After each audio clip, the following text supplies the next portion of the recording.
মুসলিম প্রজন্ম নিজেদের ইতিহাস ঐতিহ্য ও আত্মপরিচয় নিয়ে গড়ে ওঠে। কারণ কারণ রাষ্ট্র কেবল সীমানা নয়, রাষ্ট্র এক আমানত। আর এই আমানত রক্ষা করতে না পারলে ইতিহাস আমাদের ক্ষমা করবে না। সর্বশেষ দাবিগুলো নিজেদের প্রতি, যা মূলত একটি অঙ্গীকার দাবা। যেহেতু আমরা বিশ্বাস করি আনকুট যেমন একটি সাহায্য, এটি ইমানের অংশ, এবং আমরা জানি বাইতুল মুকাদ্দাসের মুক্তি অন্য কারো হাতে নয়, আমাদেরই কোনো প্রজন্মের হাতে না লেখা হবে। এবং আমরা বুঝি জাহানবাদের প্রতিষ্ঠা মূলত আমাদের নিজেদের আত্মবিশ্বাসের ফল। এবং আজ যদি আমরা প্রস্তুত না হই, তাহলে আল্লাহ না করুন, তাহলে আমাদের সন্তানেরা হয়তো এমন এক বাংলাদেশ পাবে সেখানে হিন্দুত্ববাদ ও জাহানবাদ একত্রে নতুন গাজা তৈরি করবে। এবং গাজা আমাদের জন্য এক আয়না, যেখানে আমরা দেখতে পাই কিভাবে বিশ্বাসী হওয়া মানে কেবল বেঁচে থাকা নয়, সঙ্গে দিয়ে থাকা।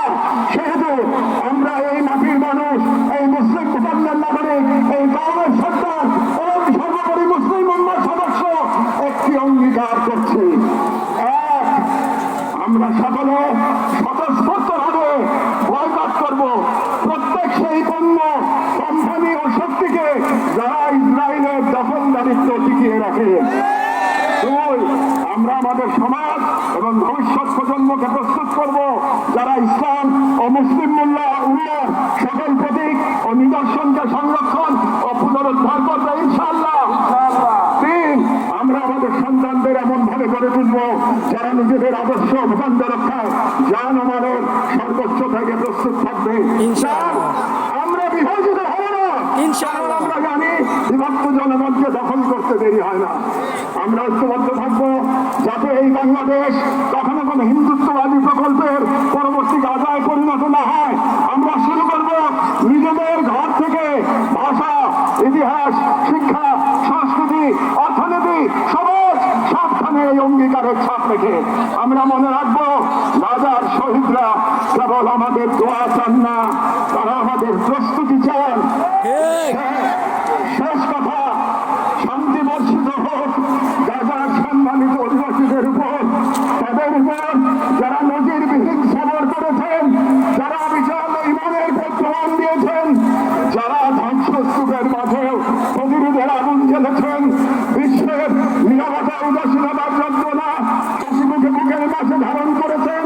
শান্তি বর্ষিত হোক তাদের প্রতি যারা নাম রেখে গেছেন ইজ্জতের ক্ষতি আনে।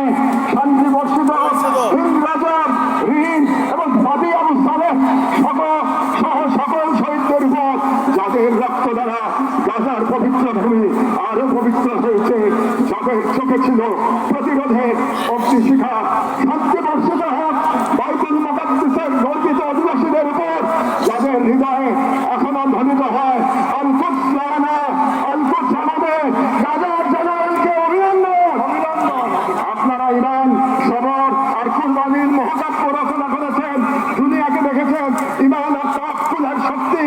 আমরা বাংলাদেশের মানুষ শাহজালাল আর শরীয়তুল্লাহর ভূমি থেকে দাঁড়িয়ে আপনাদের সালাম জানাই, আপনাদের শহীদদের প্রতি ভালোবাসা ও শুভেচ্ছা জানাই। আর আমাদের কণ্ঠে উচ্চারিত হয় এই দোয়া, হে আল্লাহ, গাজার এই সাহসী জনপদকে তুমি সেই পাথর বানিয়ে দাও যার উপর গিয়ে ভেঙে পড়বে জায়নিস্টদের সব ষড়যন্ত্র। বাংলাদেশের সর্বস্তরের জনগণের পক্ষে প্যালেস্টাইন সলিডারিটি মুভমেন্ট বাংলাদেশ।